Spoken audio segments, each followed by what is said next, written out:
Hey everyone. So welcome. Today we're going to talk about the new book that's coming out, Wake the Bleep Up, my new book.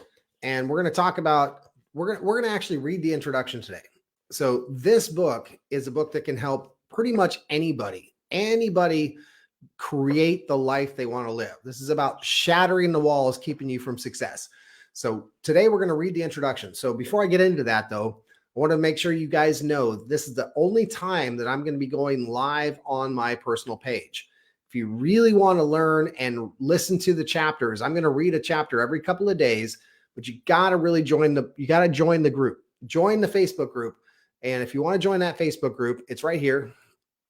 It's Facebook groups, WTFU book, or you can search Wake the Bleep Up book and find the right Facebook group. Join that group because I'm going to be going over these chapters from now until the time the book launches on March 15th. So make sure you're in that group. You can interact with everybody. We're going to have special gifts, special giveaways. We're going to read all the chapters that are in here. Not all the chapters, but a lot of the chapters. We're going to really give you a good insight on what is actually happening with this book and how it can really help you. Because this book can literally help anybody. If you were to implement the principles of this book in the next 12 to 18 months, you could literally multiply your income. And not just your income, but your relationships, your friendships, your spouse, your kids, your career, your business. This is all meant to help you grow. I've been working on this book for at least a couple of years and finally got it together where I wanted it and where it's going to help you. So with that, I'm going to get into the introduction here. I'm going to read the introduction, and I want to let you guys know ahead of time. There's lots of you that know me pretty well out there. Lots of you know me, but you don't know these stories.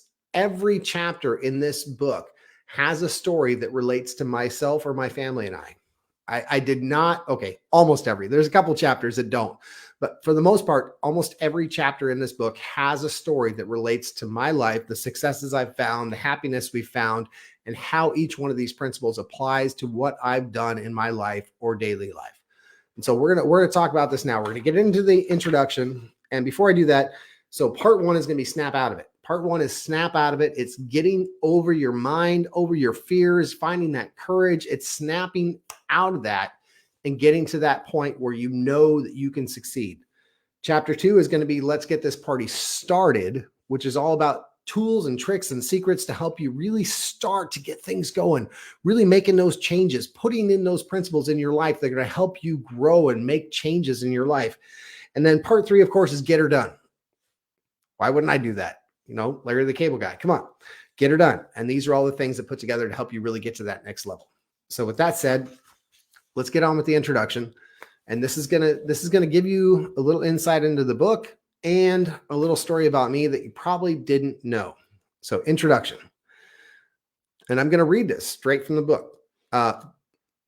Little disclaimer, this is still the draft. So my editor still has the draft. I printed this book just to see the print was okay and make sure everything was okay and the formatting was okay. So this is still in draft. So if there's any grammatical errors or spelling errors, guess what? It's going to be fixed before the book actually comes out. All right, introduction. So the way to get started is to quit talking and start doing. Walt Disney.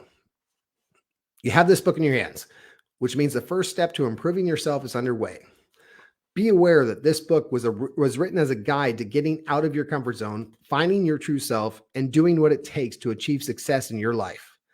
If you're someone that is easily offended, likes the warm and fuzzy, or doesn't want to change what you were doing in your day in and day out, then this is not the book for you. I drop swear words in this book from time to time, not excessively. However, they are there, so deal with it. This is not a place for hand-holding or singing kumbaya around the campfire. This is real life, and it is time for you to stop the garbage that you keep telling yourself and move on. If you're good with that, then read on. If not, please give this book to somebody that will actually read it and take action. Awesome. You are still here, so you must be serious about making serious changes in your life. As we keep on keeping on, remember that positive change can be bone-crushingly painful, but we are going to do it anyway, aren't we? This is where you say, heck yeah. This book is definitely going to include some schmaltziness. However, first and foremost, this is about transforming you, the reader, period. This book is going to drag you kicking and screaming from your former self until you are face to face with the person you are really are and need to be. In other words, the real you. We are going to dig painfully deep into your mind and rip those serious problems you've been hiding right out of there. Then we are going to force feed you the information you need to create the new you, the you that you want to be, the real you. I know. You asked about it above. Yes. I will be talking about how to be schmaltzy in here, kind of. But if you read the earlier definition, this is really about what it's. This is this is really what it is all about. I just needed to make sure to set the table for one of the most awkward meals you have ever eaten, kind of like something straight out of Fear Factor. If you don't know what Fear Factor is, stop now, Google it, then gag a little, and come back for more. Pretty gross, huh? Now let's continue. I'm here to twist and turn you, put you in gut-wrenching uncomfortableness, and just when you think it's softening up, the shit is really going to hit the fan. Hopefully only figuratively, unless you're into that sort of thing, and then I don't want to know about it. You're going to be begging the bad man writing this book to stop, but then you're going to say to yourself, okay, keep going. Am I setting this nerve-shattering experience for you yet? No? Okay, let me mess with your brain even more. Imagine for a moment that almost everything you've ever experienced in your life has to do with everyone else around you and not you. Wait, what? Yeah, you heard me. You're going to discover the hard way that you are not really you. I know what you're thinking. If I'm not really me, then who am I? Well, I will show you how to discover that in the following chapters, so hold on to your seats. It's going to be a wild ride. This is going to feel like you were on you were on that one roller coaster that you didn't want to go on, but your brother convinced you to go. Then there were so many ups and downs, twists, turns, jerks, loops, and spins that the crowd ended up wearing your lunch when you upchucked it over the side at full speed. Okay, so now that I've laid that visual out for there, you are finally really ready to discover who you really are. Yeah, I'm ready to. Insert maniacal laugh here. With no further ado, let's get on with the story and begin to change our lives together. There are many references to different people and books in these chapters, and I tried to make sure I gave credit where credit was due. However, there are so many things that I have learned over the years that I don't necessarily recall where they all came from. If you read something that is from someone else, cool, then we are in a good place. Just know that I wasn't leaving anyone out. This is about you and not about the people or references herein. Now, without any more pleasantries, here's a real life example of how I felt when I first started learning everything you'll learn in this book. It was on one of our annual camping trips to the coast of Washington State, where we would camp at Twin Harbor State Park near the fishing town of Westport. This particular year, we had my wife's cousin and family with us, so we had some extra folks. On the 4th of July every year, we would drive our truck out onto the beach, start a bonfire, and let off fireworks. Plus, watch everyone else's fireworks on the beach. The time had come to head out to the beach, and we loaded everything into the truck for the trip. Then we went down to the beach entrance a couple of miles down the road. We drove past the park's parking lot and right up to the beach entrance and out onto the sand. We started out by driving on the firmer wet sand while looking over for a good place further away from the water to set up a bonfire, grill, chairs, and everything else we wanted to bring with us. It was pretty crowded already since, well, it was Independence Day. After driving for a while, we found a spot that looked good, and I turned to the left and into the soft sand. I heard as my tires dug into the sand. What the F? I said out loud, even with the kids in the car. Are we stuck? My wife asked. Yes. I don't know why I'm in four-wheel drive, I replied. After a few minutes of walking around the truck and testing a few things, I came to the realization that my four-wheel drive was indeed not working. That's a story for another day. If that wasn't bad enough, the worst part was that the tide was coming in, and if I didn't get my truck moved, then it would be in the water within an hour. Needless to say, I was freaking out at this point. There were a couple of different truck owners on the beach that tried to pull me out. Although we didn't get anywhere, we just dug deeper. My truck, a 1999 Dodge Ram 2500, was as big or bigger than theirs. So they were unable to budge me with my rear end buried in the sand up to the rear axle. To see what it looked like, this link doesn't work, by the way, but you can go to w2fubook.com/resources and see the picture of us buried in the sand. At this point, our family and friends had already unloaded everything from the back of the truck and moved it further up the beach to set up our spot. Oh, yeah. Did I mention there was no cell phone service out there to call a tow truck or anything else? Yeah, no bars and probably a mile or two walk through the soft sand to the nearest payphone. With that said, I was just about to start walking back to the park entrance to use the payphone when a park ranger came pulling up in his little pickup truck. How's it going? He asked, as I thought in my mind, really? How do you think it's going? But I didn't say that. What I actually said was, I'm at a loss here. Not sure what to do next without my cell service, I replied. Well, I could call you a tow truck that will probably charge you $250 to $300 to get you wenched out of here, or I have this kid that I can call that will get you out for $80, the ranger explained to me. Call the kid, please, I said to the ranger, which he did via his CB radio. He'll be here in 10 minutes, the ranger assured me.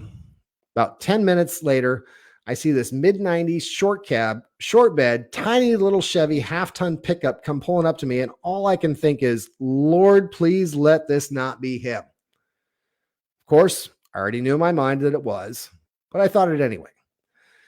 As this kid, literally 17 years old, gets out of his truck and starts walking towards me, all I can think of is, there is no way this little truck is going to get me out of here. I mean, there were two other trucks twice the size of this kid's that couldn't get me out there earlier. He walks up to me, introduces himself, and then asks me if I was the one that called him to get help being pulled out of the sand. I nodded and said, yes, it is me. Although in my mind, again, I was thinking, really? Maybe the rear axle buried into the sand might be your first clue. I stood there fairly silent as the youngster walked around my truck, checking things out. He got down on the sand and looked underneath as best he could, getting an idea of my truck's overall situation. Still completely unsure how this kid was going to get me out of there, and in a completely irritated tone, I asked, question for you. My truck is twice the size of yours. How in the hell are you going to pull me out of here? I asked. Don't worry, I pulled a 40-foot motorhome out yesterday. The kid replied in a calm manner with a smirk on his face as he turned to walk back to his truck. I watched as he hooked a really thick rope to the back of his truck, then walked back towards me with the other end of the rope. Honestly, regardless of the size of the rope, I was still in complete doubt that this was going to work, although I was running out of time fast as the tide was quickly approaching my position. The kid walked up to me, and we proceeded to agree on where he could hook up to my truck that would minimize the risk of damage. Then he explained, this is a 2-inch diameter bungee rope, like those that people use to jump off bridges and bounce back. I'm going to back my truck right up to the front of yours, then I'm going to floor it. When this rope goes tight, I will probably be going 55 to 60 miles an hour and will launch you out of that hole like a cannonball out of a cannon. He explained to me. Bullshit, I said out loud without hesitation. Look, I know you don't believe it yet, but please just hang on. Hang on tight and keep the truck straight when the rope goes tight, the kid practically begged me. Okay, I will, I replied. As promised, he backed up the front of the truck, then floored it, all 4 of his tires spitting up sand as they gained traction and began to pick up speed. The little pickup truck was pulling away from me as I watched the bungee rope uncoiling little by little. When I saw the rope begin to go tight, I did as instructed and held on tight. Boing! I heard as the rope stretched, pressing my body back into the seat like feeling of when you're taking off with an airline. I held onto the steering wheel for dear life as I was literally shot out of that hole like a paperclip off of a rubber band. Son of a bitch, I exclaimed to myself as my truck was freed from the sandy tyrant's hold. The kid proceeded to pull me to the next beach entrance not too far from down the beach. When we stopped on the main road, I gave him $120 instead of $80 that was requested, telling him that was the coolest shit I've ever seen. I know what you're thinking. You're thinking, what in the wide world of sports does this have to do with techniques in this book? Well, I'm glad you asked. I'm about to tell you. Think about all aspects of this story and how it applies to your life and what you were about to learn. First, we are having a good old time on our camping trip, not a care in the world, living life as we loved to live it. We were just heading to the beach like we always did. Then disaster hit and we were stuck. with what seemed to be no way out at the time, with potentially more disaster coming, the incoming tide overtaking my truck. Then I had someone tell me that they were going to show me something that would work for me, even though I was in full doubt and frustration. Then, just as promised, I learned one of the freaking coolest things I had ever learned, and it changed my life forever. This is why this story is so applicable to your life. Regardless of whether you are really good times or really bad times, you can relate to both. Every successful person in history, literally every single one, has gone through these stages. 1, life is cruising along. We are content with what we have and how things are going. But then, 2, disaster strikes and it seems like the world is crashing down on us. 3, we live in fear that more disaster is coming, that is going to get worse, and we don't see a way out. 4, then we find someone that can help us, although we are full of doubt, struggling to see that this is the way. And then 5, then that person shows us things that literally change our lives forever. And then 6, we make our lives better moving forward with what we have learned. Prepare yourselves to be launched like a paperclip from a rubber band into your new and better life. You're about to learn how you can get through the hard times, overcome the fears, learn life-changing techniques, and change your life for the better forever. Within these pages, you will learn not only the mental aspects of success, I will also show you how to increase your wealth, build better relationships, and attract what it is that you want in your life. We are here to see you upgrade. Let's go. And that is the introduction to the Wake the Bleep Up book. Again, it's a draft. There's some other things that are going to be added, changed, edited.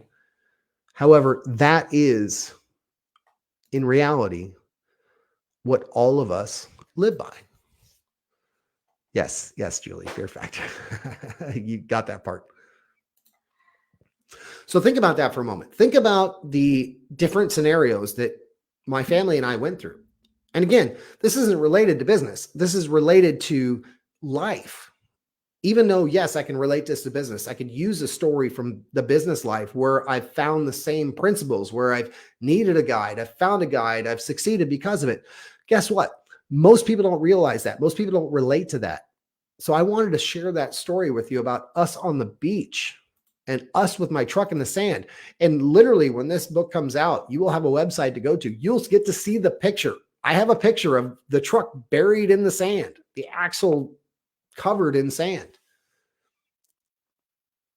This kid showed me something I had never seen before. And how many times in our lives have we had somebody there that was ready to show us something we hadn't seen before? And instead of taking the opportunity to learn that, we've said, yeah, and we've moved on. This book right here doesn't give you the opportunity to go, yeah, and move on. If you read everything about this book and the principles in this book, you will find that guide and you'll find that future and you'll make it happen. All right. So like I said earlier, this is the only time I'm going to go live on my personal page. So if you want to get more, you want to hear other chapters, I'm going to read every 2 days. I'm going to read a chapter out of this book until the launch. And I'm going to have free giveaways. I'm going to have all kinds of extra bonuses and everything else, but you got to be a part of that group. You got to be a part of that group. I agree. So you got to be a part of that group. So if you haven't already joined, go to this Facebook group here, the W2FU book, get in there because I'm going to, again, every couple of days, I'm going to be reading a chapter to you. And we're going to be talking about bonuses. We're going to talk about courses. We're going to talk about how that relates to your real life and how you can make that change until the launch of the book. Well, even after that, I'll probably still keep doing that. So that or search Wake the Bleep Up book. Join that group. Many of you already have invites. If you don't have an invite, go find it. Join the group because we're going to have tons and tons of value to keep adding each and every day until this book launch. And even after it launches, we're going to continue to add value into this group. So again, we're here to talk about the Wake the Bleep Up. Wake the Bleep Up book, the new book, which launches March 15th. Hope you got a lot out of that introduction. Can't wait to see you next time. Make it a great day. And always remember, never forget to be schmaltzy. Take care, my friends. Awesome.